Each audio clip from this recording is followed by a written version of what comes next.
I'm Tim Monroe, and this is what I really want to talk about. There's something fascinating about every single one of us. Everybody has a passion and a story to tell, something that lights them up. Every week I sit down with interesting people and we talk about the things that really matter to them and to all of us. It might be funny, it might be weighty, it might be weird. It's what I really want to talk about. I'm talking today with Christina Cornelison. She's the Executive Director of the Madison County Public Library and Kentucky Public Library Association Treasurer. She's worked in public libraries for 17 years, serving in various roles from adult programming to leadership and administration. She has a BA in English and a master's degree in library science, both from the University of Kentucky. She was born and raised right here in Madison County, and her family has been here for several generations. Yeah. Christina is dedicated to improving the quality of life for all Madison Countians by ensuring that the library remains a vital resource for literacy, education, economic growth, and community development. Welcome, Christina. What do you want to talk about today? Me. Well, hey, I am pretty entrenched in what you just said there at the end. Making Madison County a great place, making libraries relevant for everyone, investing our resources in literacy. Yep, great. So let's start at the beginning, Sure. As I always do. Can you sort of think back in time and remember when maybe mine might be the first time, but at a point when you realized that libraries were something important to you personally? It's actually an interesting story because Madison County didn't have a library until I was about 9. Oh, really? 10. Okay. Yeah. So the library wasn't even on my radar. Mm-hmm. I remember very vividly driving down Main Street with my mom, and the library building is where it is now on Main Street in Richmond. Mm-hmm. And there was a summer reading banner out there. And my mom was like, "Oh, we should do that." Yeah. I was like, "Oh."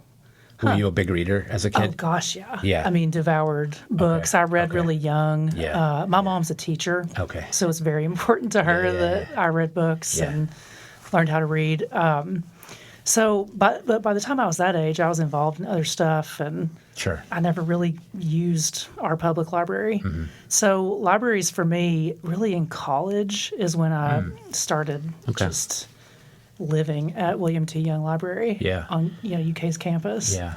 So I mean that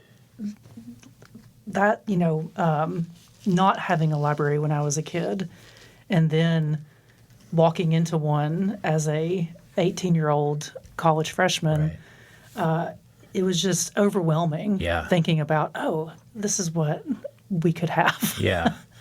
And what's that space like at UK? What's the library space there like? Oh, it's really, really nice. Yeah, I've never been in there. I think it's 5 floors. Oh, my gosh. Yeah. I actually worked at the writing center there. Okay. So they offered tutoring and ESL type services. I worked there for a couple years. And it was more part of like the English department as opposed to the actual library. But that was sort of the first, let's get my heels dug in in a library setting. So when you were younger, when you were 9 and they were the library first came into town, you weren't one of the kids who would like go to the public library once a week and get a bunch of books. It just wasn't wasn't part of life yet. It was brand new. We were the biggest county in the state to not have a public library. And a group of citizens had to fight really hard for over a decade to get one. So, I didn't even know really what public libraries did or what they offered just because it just wasn't part of life. So you decide, though, at some point that – and you majored in English, but then got a master's in library science, right? Okay. So at some point you make this decision, I want libraries to be my life, my career, at least my work life, right? Yep. What was that journey like? What led to that? So when I became an English major, it was my third major when I was in college.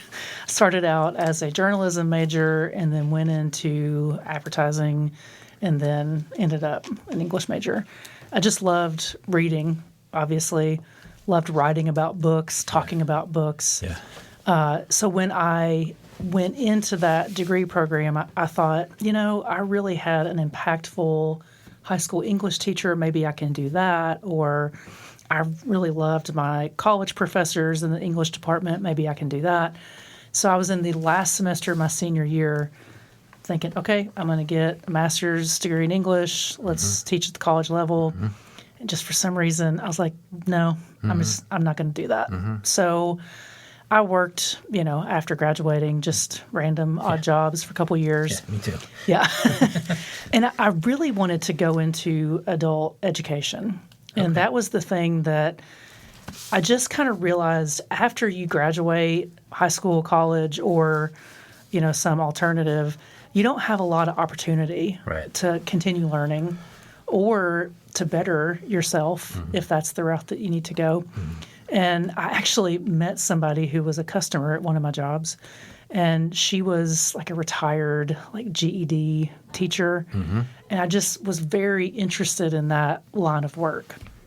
So I started looking for jobs kind of in that realm, and I stumbled upon a job at Lexington Public Library, and it was actually teaching computer classes. Okay. And I mean, I'm not any more well-versed in computers than anybody else, but this was it was 2008. Yeah. So it's let's turn the computer on. Right. Let's use a mouse. Here is Word, It's funny you bring that up because my son, who's 27, he's in Champaign, Illinois, at the University of Illinois, and he volunteers at the Urbana, Illinois Public Library. Oh, nice. And mostly what he does is he sits with people who, for some reason or another, need to get online and don't know how. Listen, we get that all the time. And that's what he does most of the time. Yeah. And, computers were... It sounds weird to say they were kind of a big thing in 2008, but I mean, libraries were big-time adopters of free computer use to everyone. So we had probably 50 public computers for people to use, and then we had a little classroom off the side, and that's where I would teach computer classes. Yeah. So I said, I'll do this for a little while and just see if I like it. Well, of course I did. Right. And a job had opened up here in Madison County, and as you mentioned, I'm from here multiple generations back. And it was the first adult programmer that they had hired. So I would get to kind of create it, do what I wanted to do. And when I went in, to talk to them about the job, I really pitched technology training and adult education and things like that. Obviously, I'm here now, so I did get that job.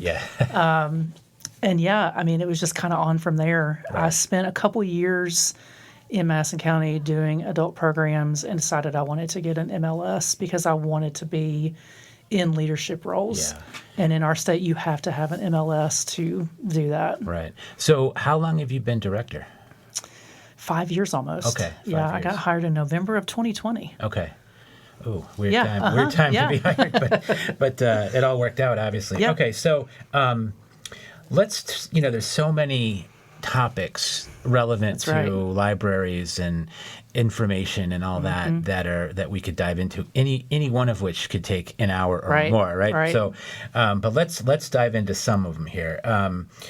One of the things that let me ask a sort of a broad question first. What role is a very broad question? What role do you think libraries play, or can play, or should play? Sort of in our society today?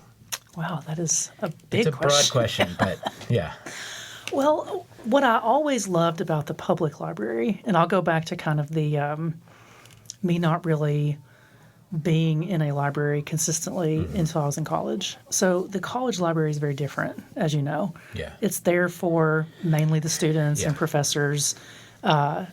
There's, you go there to find an article or check out something for a class. There's a reason you have to go there. The public library is one of the last places on earth that you don't have to have a reason to be there. And you don't have to buy anything. You don't even have to check anything out. You are just free to walk in the door. You're treated like everybody else. It's accessible to everybody.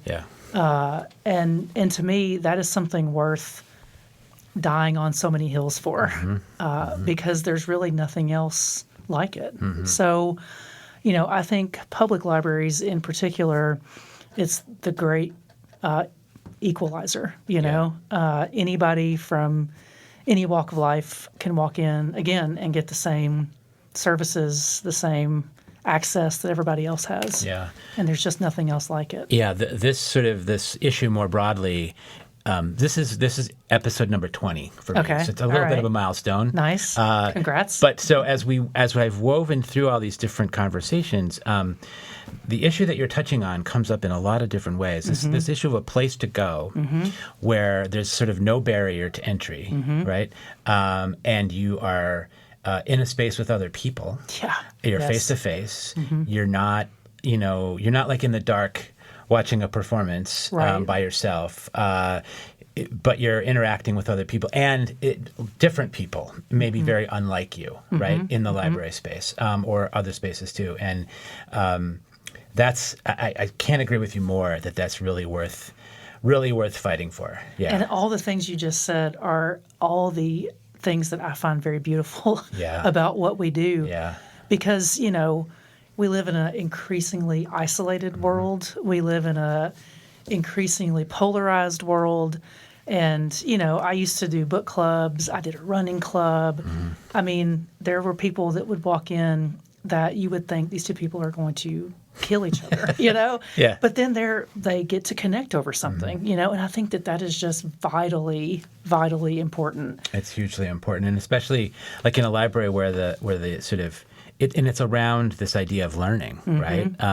Yeah. So, okay. I mean, that's amazing. I love that. I love that answer. So let's dive into something. One of the sort of big weighty issues. Let's start with the big one. One of the issues you wrote to me about as we were sort of preparing to do this conversation was you sort of called it the importance of free access to information. Yes. Free in all the meanings. Yeah, it's such an important idea. And sort of what are the challenges now to making sure that everybody who walks into your library has free access to information? Well, one thing that we have always taught our staff and built in terms of our culture is we're here for everyone. And that means literally everyone. Yeah. So people you don't align with, ideologies you don't align with. We, on our new hire orientation, talk about this. And that's very important to me. I think that having a library collection and also offering access to the internet and things like that and online, newspapers and things, to me, it's vitally important that people get access to all viewpoints without bias or any sort of agenda. Yeah. And that is becoming increasingly difficult. We stand on remaining neutral in every way. Yeah. We're very data-driven, so we look at numbers. We think numbers tell the story of what's relevant and what's not, and that just helps us keep our own biases out of the picture. But yeah, I mean, there's increasing pressure from all, ends of any spectrum imaginable to be a library based on very specific things. Yeah. And, again, to me, if you're representative of the community, if you say, okay, we are a popular materials library, here's, sort of the structure of what we're going to purchase for our shelves, and you just make sure that every viewpoint is out there. I think that's how we march on through these difficult times. Have you experienced any pressure to from whoever, community members, leaders, whatever, to either have more of something in the library or have less of some kind of information in the library? Not officially. Yeah. We have suggestions here and there, Sure. like, hey, I come in and I only see this one side represented. Well, we take it seriously. We look at our library collection. Well, turns out the things that would be sort of connected with the other side are all checked out. Yeah. So again, when you are data driven, you can say, okay, hey, I get it. You walked in, you didn't see what you needed. We looked up some of the titles that you recommended us to get. We do have those things. They're just checked out. Can we put them on hold for you? Yeah. So, and then again, on the other side of it, if somebody ever challenges something or doesn't want us to have something, we can pull up numbers on those materials and say, hey, these checked out 40 to 50 times this year. Right. They're relevant to the community in some way. Yeah.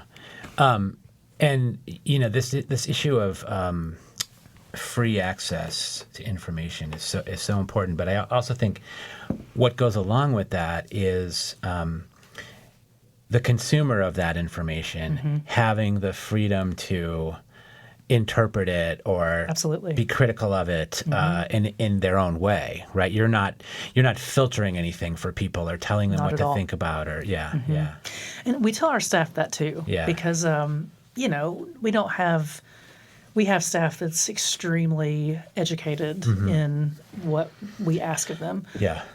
And we tell them someone could be checking something out to absolutely hate every word in it. Right. You just never know. Right. And there's a reason why our barcodes are on the back of books. We don't want to know what you're checking out, Right. And so we don't want to have any of our own personal biases or whatever attached to anything in the library collection. Yeah, I think that's such an important thing to talk about. And you talked about, you used the word the library is for everyone. And again, things that have been woven through other conversations, but especially here we're at Berea College, there's this idea that was the founder, John G. Fee, had this idea of what he called impartial love, which meant that you love everybody. It doesn't matter. Like either, you can't love some people and not others. You love everybody, whoever they are. And it goes along with this idea of beloved community, meaning that everybody's welcome with no condition. Absolutely. Right. And those places are more and more, feels like at least, more and more rare, where people are gathering with people like them and all the time. And so those spaces where it's everybody can come in and feel welcome and feel like there's a place for them. That's what's so great, I think, about libraries. And it's becoming even more important. Yeah. And here's the particular challenge for us right now.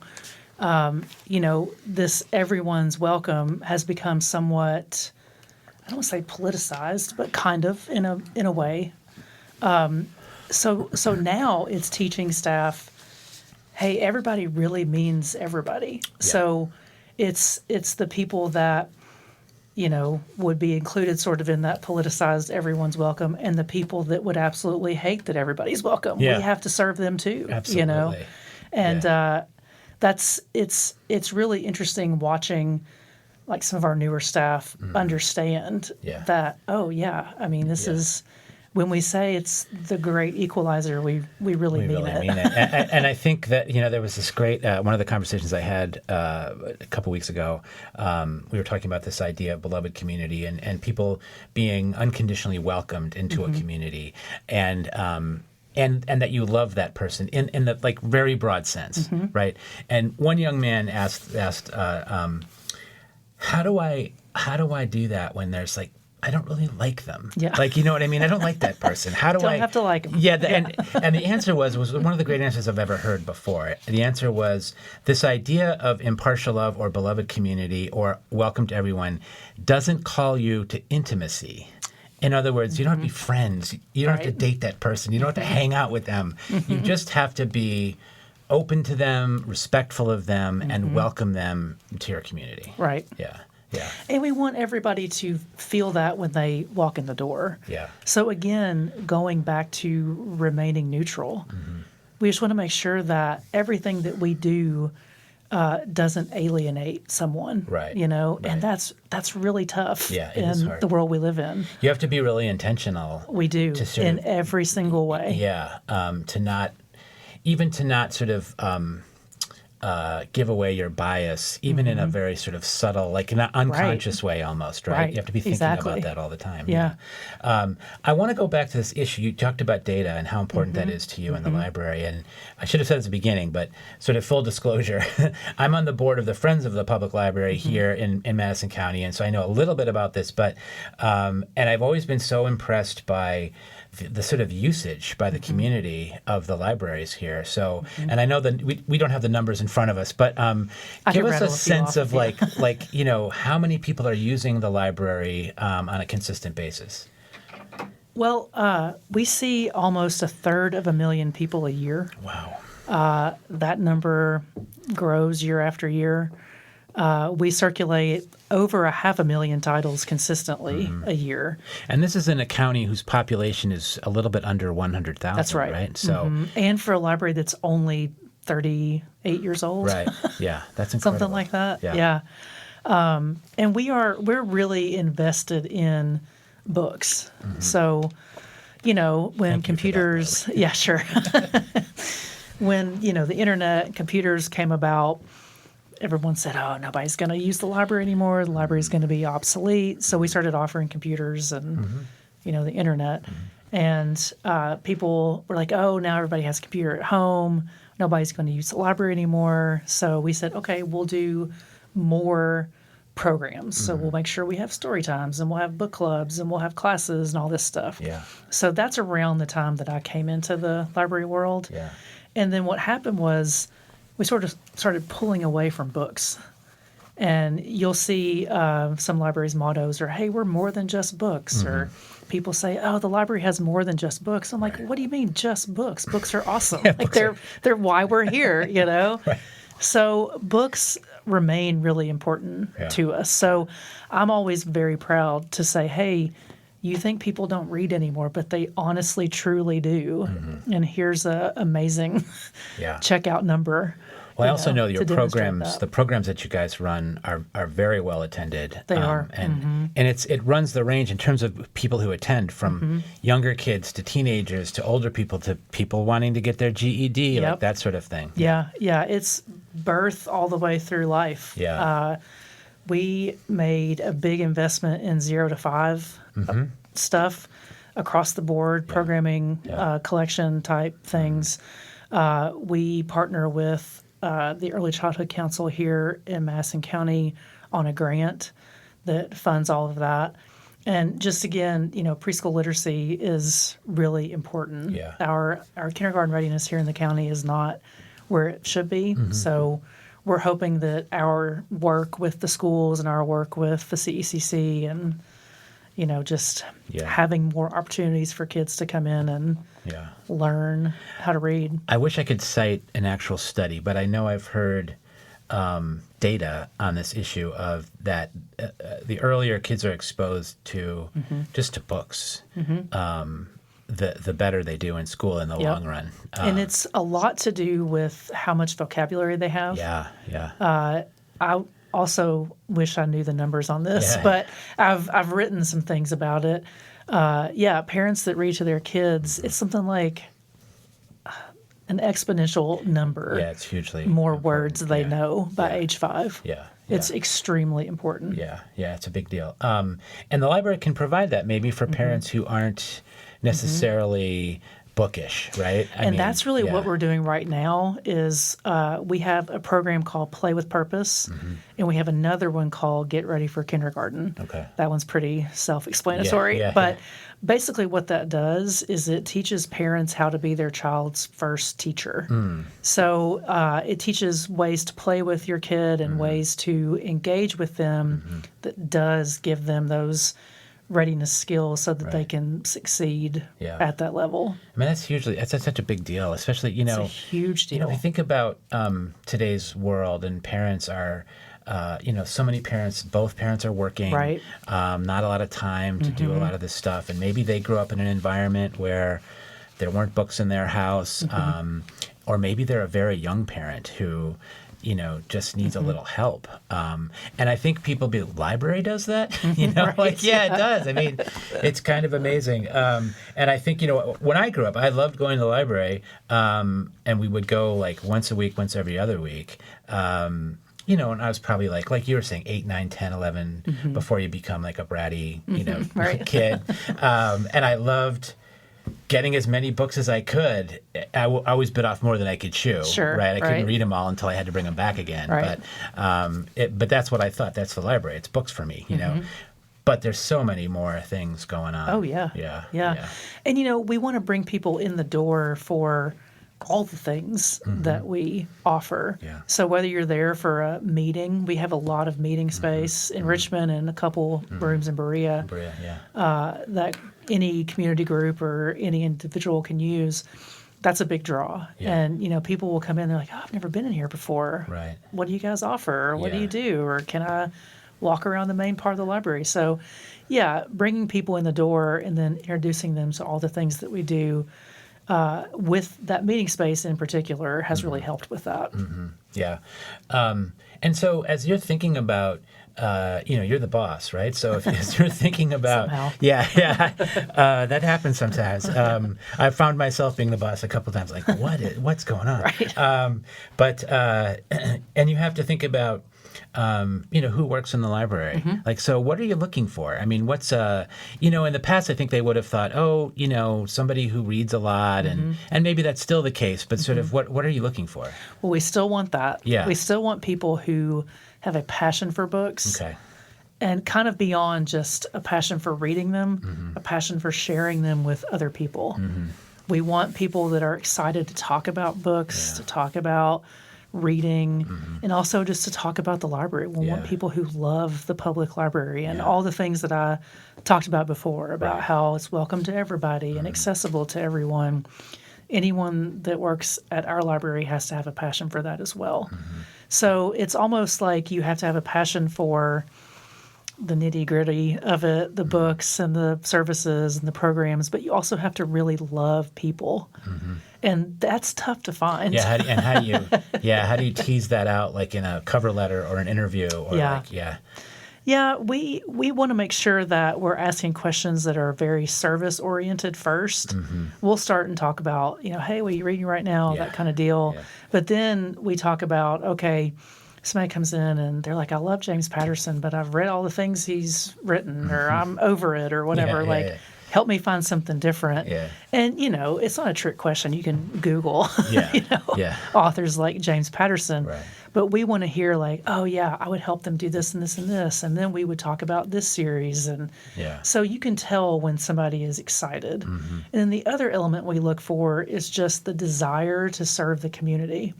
And community is a big, huge piece of what we do. And people have to have a true love for that sort of work, and that's hard work. That is, the compassion fatigue, the, very emotional part of the job. And people have to understand that's a piece of it, and they have to be equally willing to serve in that way. Yeah, it's part of the deal when you're a place that welcomes everybody and wants everybody to come in, and there's no barrier for them to come in. Right. So you get all types. And, all kinds of, issues probably arise. Sure. And, So one of the other issues that we sort of touched on before was this, what you've mentioned, you're still really focused on books, but, here we are in this digital age, and so many things are being and have been digitized, and so how does the Madison County Library sort of keep up with all of that? Well, it's not easy because it's not cheap.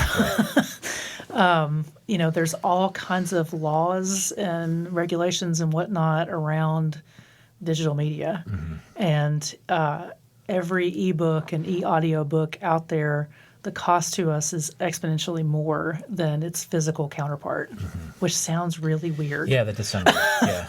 But basically what the publishers wanted to do is they wanted to make sure that they were getting the bang for their buck. So clarify that for me. So if I'm reading, you mentioned James Patterson, who's a hugely successful author. If I want to his physical book versus an ebook, the ebook's going to cost more? Definitely. Really? Yeah. Okay. And here's sort of the kicker. So when we buy, say, James Patterson's newest ebook, generally what happens is we pay, say, $50, $60 for that ebook. There are different checkout models for that ebook file. So generally it's one copy, one user. So just like a physical book, only one person can have a hold of that book. Okay. So the one copy, one user is also metered. So that file is good for, say, 25 checkouts. And then once it gets its 25th checkout, that file is no longer there. We have to buy another copy. Oh, I see. Yeah, Okay. because they think that 25 checkouts is similar to what you would get out of a physical book, which not entirely the case. Yeah. But yeah. so yeah, that's what they do. Yeah. So it's you have to put the resources behind it Right. if you want to provide the access that people need. Right. And what other than books, are there other sort of digital media that people can get? I mean, obviously everybody can get on the internet, but Yeah. Is there other digital media that sort of you manage? So we buy into some platforms Okay. that have some digital Yeah. media. Newsbank is a big one. Okay. That's a bunch of newspapers. I mean, Okay. pretty much any newspaper out there, including our local ones, are on there. Yeah. And then Libby, which is the app that Overdrive uses. Overdrive's the platform for ebooks, audiobooks, magazines. That's all on Libby. Yeah. And then we also have Hoopla, who has ebooks, e-audiobooks, music, videos, comic books. Okay. And they're different because all of their stuff is available all the time. So that's the simultaneous use checkout model. And what the library does is we pay for every use, for every checkout.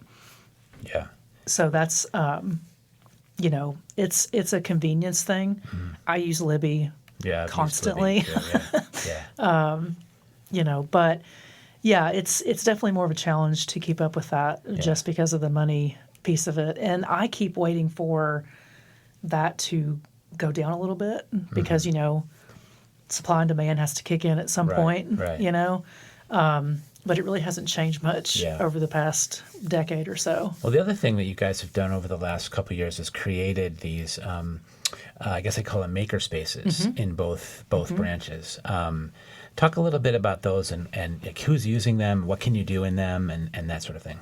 So those are just really neat Yeah. places. They are, yeah. So 3D printing is how that all started. So when 3D printers became a thing, I remember the first one we bought, I swear it was like $3,000. It was nothing. I mean, it was, it could have fit on the corner of this desk. Right, here. right. And now they're far more accessible and easier to use. So we have people use them for any reason you can think of. People print out these really ornate cosplay type, outfits and helmets and that sort of thing. People print out parts. So if you need a part for, I don't know, anything, this is, as you can probably tell, not my lane. And then, we have a laser cutter that people have made coasters and you can engrave and etch on there. And we have a large format printer. I mean, just anything that may not be accessible in your home or, really anywhere else. It's hard to just get something printed off a computer now. Right.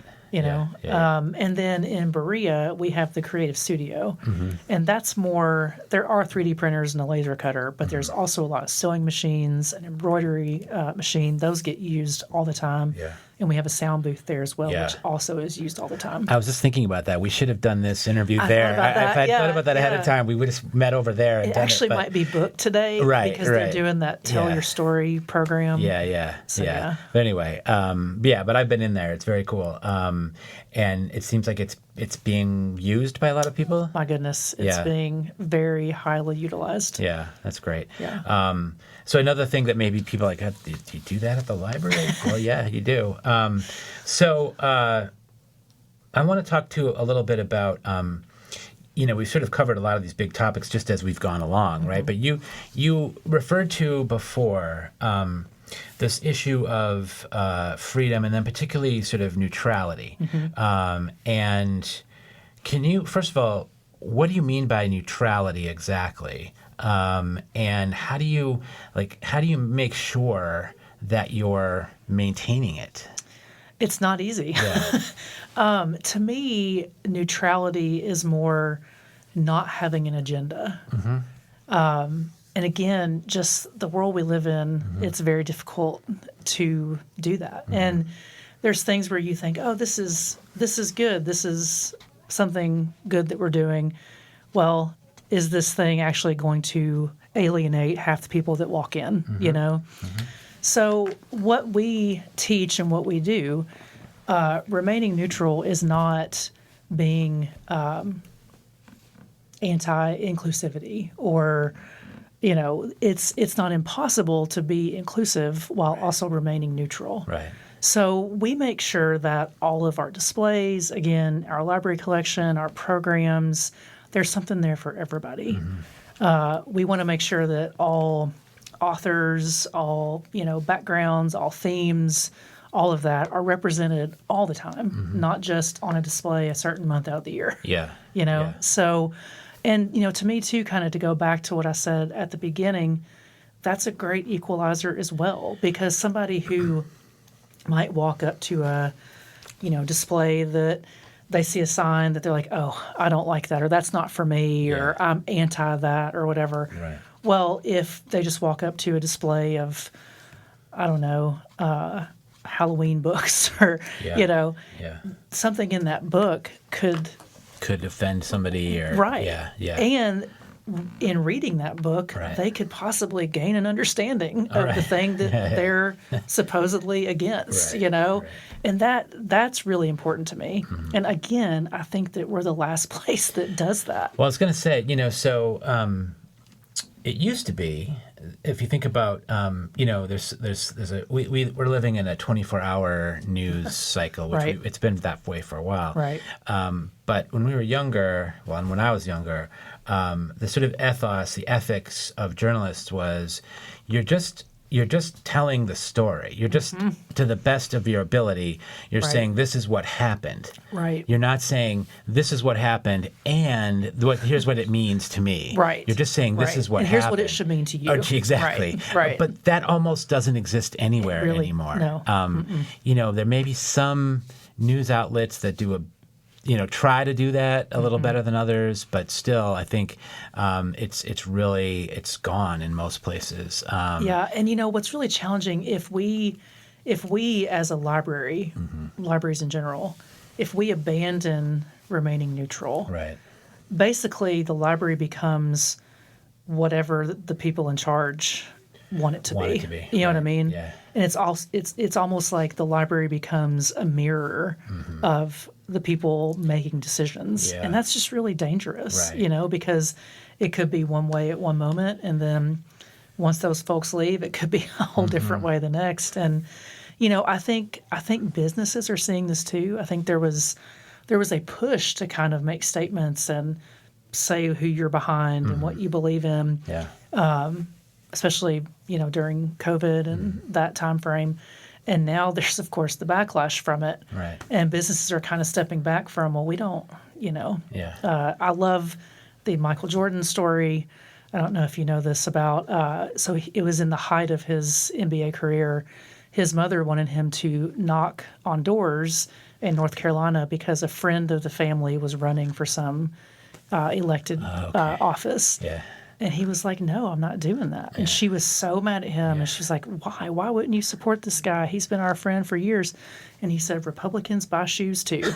Yeah. And so I think I've heard we that always story. talk about that. That's actually a story that we use in our new hire training. Yeah. Yeah. And, you know, I'm not saying any party anyway, but that's just the story. Yeah. You know? and, you know, that's more and more rare. And I think, too, as you were saying, if it's sort of one person deciding, you know, what's the information we have or don't have, that's not serving the community. Not at all. It's serving something else. And I think that you could have good intentions. Like, you know, you could have a program or a service and you're like, I really want to cater it to this one specific group. Yeah. And you could think that you're doing a great thing, but you're also alienating other people who either think they can't take part in it because they're not a part of that group. Right. You just have to be serving everyone. Yeah, and I think one of the things that's happened is that, you know, when people think about politics or like one side or the other, it used to be like you sort of are passionate about that like on a national level or maybe your senator or your congressperson. But like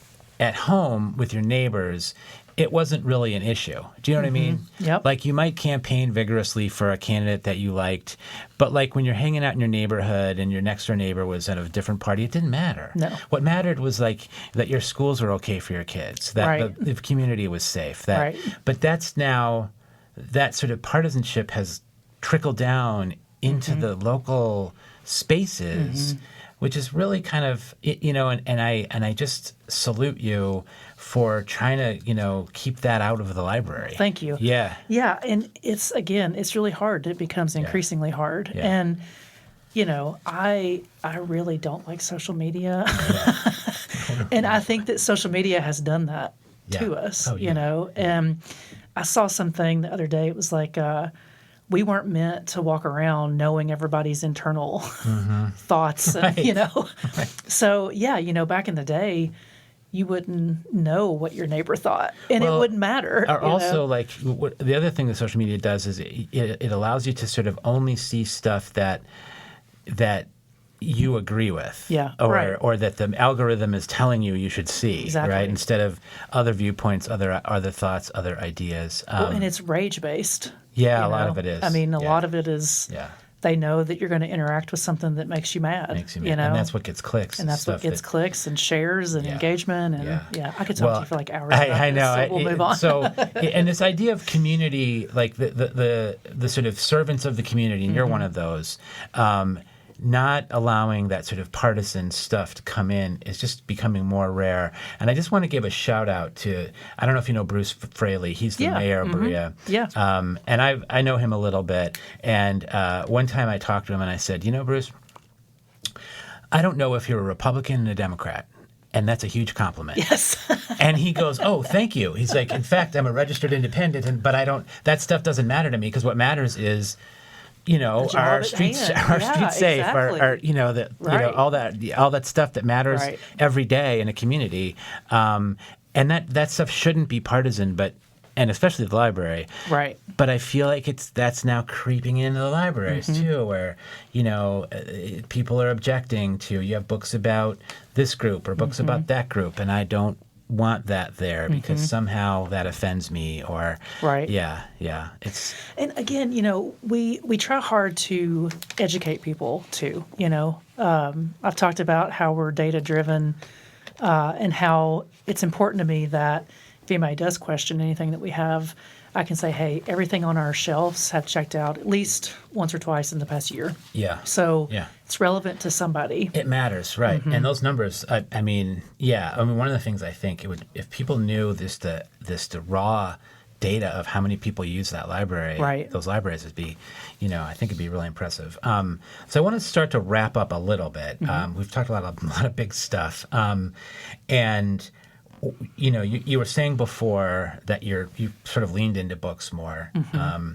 And so what I know you don't have a crystal ball, but so as you know, I love books. I'm a huge reader, but I also love the book as like a physical thing, like a physical artifact. I love books. I love owning books. I love borrowing books. I love having books on my shelf, Same. that stuff. So what's your vision of the future of that actual object, the book? I don't think it's going anywhere. Yeah.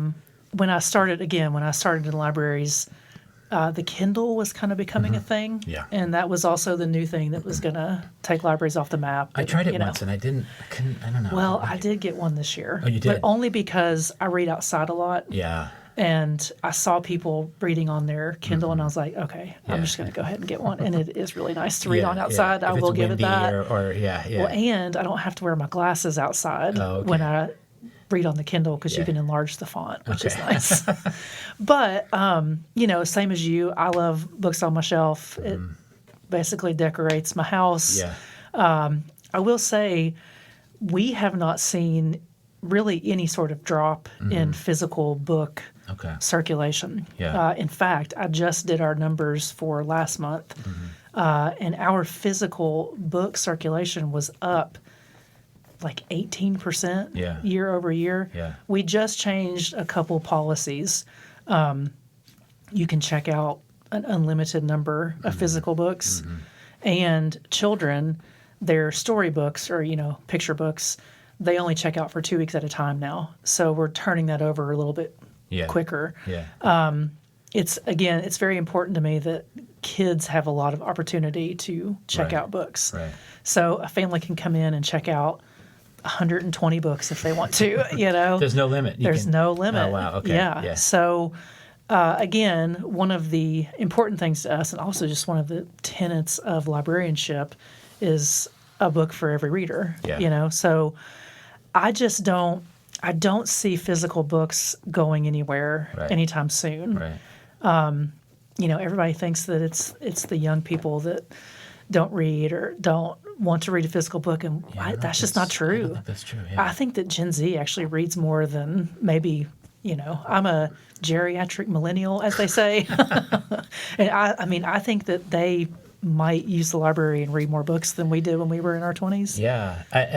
And there's been this, like, sort of the last few years, this explosion of books that are the sort of fantasy, you know, books. Court of Thorns and Roses. Yeah. Who's the other one?